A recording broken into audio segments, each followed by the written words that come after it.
આજે આપણે પ્રાર્થના કેવી રીતે કરવી જોઈએ એ સંબંધી જોઈશું, કારણ કે ઘણા બધાને પ્રશ્ન હોય છે કે અમારે પ્રાર્થના કરવી છે પણ કેવી રીતે કરવી એ અમને ખબર નથી. પણ એક સામાન્ય તમે જોવા જાઓ તો ACTS એ રીતે આપણે પ્રાર્થના સરળતાથી અને વ્યવસ્થિત રીતે કરી શકીએ. તો આ ACT શું છે? તો A ફોર એડોરેશન. એટલે જ્યારે પ્રાર્થનાની શરૂઆત કરીએ ત્યારે આપણે ઈશ્વરની સ્તુતિ અને આરાધનાથી કરવાની જરૂર છે. ગીતશાસ્ત્ર 95 છઠ્ઠી કલમ પહેલી કલમ તમે વાંચી શકો છો. ઈશ્વરની સ્તુતિ કરવી એટલે ઈશ્વર સમક્ષ ઘૂંટણે પડી જવું, નમી જવું, ઈશ્વર પ્રત્યે ભક્તિ અને આદર દર્શાવો.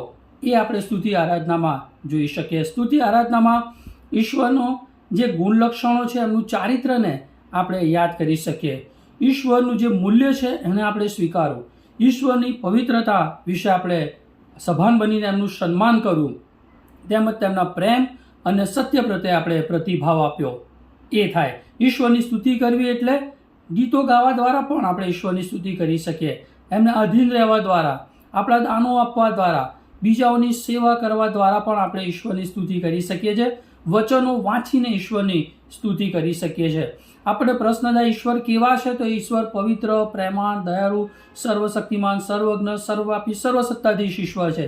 તો એ બધી બાબતો યાદ કરીને આપણે સાચા અર્થમાં ઈશ્વરની સ્તુતિ અને આરાધના કરી શકીએ. બીજું સી, કન્ફેશન એટલે પાપ કબૂલાત. ગીતશાસ્ત્ર 32, 5, 16, 18, 1 યોહાન 1 અને 9 પ્રમાણે એ પસ્તાવો એટલે ખરેખર દુઃખની લાગણી નથી પણ ખરો પસ્તાવો છે. જે પાપ કર્યું છે એના પ્રત્યે આપણને ખેદ થાય છે અને આપણે એને ભૂલીને એને ઈશ્વર પ્રત્યે માફી માંગીને એને મૂકી દઈને હવે પછી ફરી એ પાપ કરતા નથી. એટલે કબૂલાત એ પાપનું પુનરાવર્તન નથી.